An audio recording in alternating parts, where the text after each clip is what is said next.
Hello, it's Ashley here. It's day 2 post-surgery. If you're new here, welcome. I will give you a little brief backstory of my cancer journey so far. So in 2012, I was diagnosed with breast cancer, had treatment through 2012, 2013. In 2020, I was diagnosed with endometrial cancer. And earlier this year, well, in fact, it was 29th of December, it was suggested after a CT scan that I possibly had renal cell carcinoma. And on the 5th of June, I have had a partial nephrectomy to remove the tumour. It was only a small tumour, thankfully, but it does look as if it's cancerous. There was also another noggin, the surgeon called it, very close by, which he removed and is also going to be looked at. So I'll get the histology report in about 6 weeks. I don't think there's going to be any further treatment, to be honest with you. Yeah, if he's got it all out with good clear margins, which he says he did, I don't think there's any need for any further surgery. But I'll just put in here what my wound looks like. It's not very pretty. If you're squeamish, look away around. It's really difficult to show this. I don't know whether you can see, but my belly is really, really bloated, and they pump it full of gas. I don't know why. I'm just trying to preserve my modesty a little bit. But there is the scar site, little one there. This is the main one. I think this is where they take the specimen out, and there's one underneath, which I'm not going to show you. It is very painful and very bruised. The wound wasn't very pretty, and neither is my belly. I'm sorry, old lady. Excuse me. I'm experiencing a chesty cough. I am experiencing a lot of pain. I thought I would just come on and do this because it might be helpful to anybody else who's going through this or has a partial nephrectomy planned. So they've made 3 incisions, and I'm finding it very difficult to get in and out of bed. I'm trying to drink plenty of fluid. This is my first coffee, and full disclosure, I have not opened my bowels since the 5th of June, and it's now the 7th of June. I get worried about that. I hate being constipated, so I'm having a strong coffee to see if that will get things kicked into order.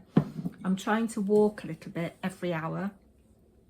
Well, in fact, every 2 hours. I've done a lap of the house and the garden twice, and gone upstairs a couple of times. I have to be very careful not to carry anything, and yeah, just be really careful. I'm very doddery on my feet still. I think I'm on 2 painkillers. I'm just on paracetamol every 4 hours and gabapentin twice a day for 4 days. Gabapentin helps with the nerve pain because obviously they've had a good old wrestle of my insides, and I'm sorry that I look absolutely dreadful, but I'm not up to making myself look pretty, so you just have to lump it, I'm afraid. And I know this is real, this is raw, this is what it's like when you've had abdominal surgery. I can feel it tugging. I like to sleep on my side in bed, and I can't because it is too painful, and I can feel it cramping up now. There's also an issue that I hurt my back prior to surgery, and I'm finding it difficult to move around. So all in all, at the moment, I'm feeling quite sorry for myself. I have done a little bit of knitting this morning and finished my 1 ballerina wrap. But I think I'm going to take this coffee and go and lie in bed and have a little snooze. Gabapentin does make you feel drowsy. So I'll come back tomorrow with a day 3 post-surgery update. It's about 1:20. I've drunk my coffee. I didn't go for a lie down yet. I've decided I'm going to edit and film what I can, or can't get my words out, edit what I filmed yesterday and the day before and get that uploaded. And then what I'm doing today for day 2 post-operatively will go up tomorrow. So I've just made myself some cereal, yogurt, a few blueberries and raspberries, and I keep drinking my water. I think after this I am going to go for a little lie down and perhaps read my book. I have very usefully found, I mean, the hospital didn't tell me this, they gave me this when I went for my post-op, and looking at the pain relief, this is really good advice. The breathing and coughing, I have got a bit of phlegm, So I'm going to make sure that I do this and make sure that I sit up. Well, yeah, I have to sit up. I can't lie on my side. It's just too painful. Hopefully that will ease very soon. Hello, it's Ashley here from Paper&Twine. It is day 3 after surgery to remove a tumour off my kidney. It's just after midday, if I've not said that already. I was awake in the night at 3:30, managed to get myself unaided out of bed to go to the toilet. I awoke again at 7:30, took about 15 minutes to get out of bed to go to the toilet. I stayed awake then, played some games till about 9 o'clock, then prodded husband to go and feed the cat because she was bothering us, and he made some tea, and then I took some painkillers, and then I slept from about 10 till just now. Last night I ate a very small meal of roast chicken, salad and one small roast potato left over from a roast dinner at the weekend. I'm going to try and get up and have a shower now. It has been very difficult to get in and out of bed. My back has been absolutely killing me.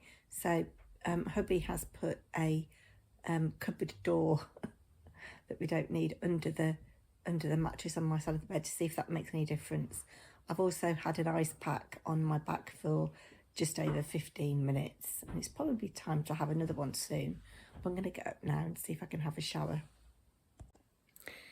It's about 10 to 1 now. I've managed to have a shower and wash my hair and take my surgical stockings off while Pete helped me. I've got to get them back on before I'm going to put on some very loose fitting trousers. I feel a little bit better after that. I've treated myself to some moisturising lotion on my arms, and because I can't reach anywhere else, and a squirt of my favourite perfume, Jo Malone, Nectarine Blossom and Honey, or Honey and Nectarine Blossom. Husband says I smell nice. I'm just going to flip you over and we'll see my wound. So you can see the colours in the bruise are coming out more. I wondered what this red mark was here, but then I remembered they'd injected me with an anti-clotting substance. And yeah, you can't really see, there's the other port there. Oh, it still hurts, but I'm going to potter downstairs and have a little sit in the garden.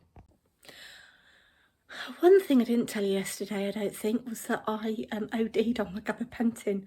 I thought it was paracetamol and I took 2 of them, but I took 2 gabapentin, so I've only got 1 left now, I think, for today, and nothing for tomorrow. They're in very similar packets. Yes, it's very dark in my bedroom, as you can see. So I think that did contribute to me having quite a good night's sleep. Worn out after that activity now, but I'm going to stay up a bit and move around because that will aid my recovery.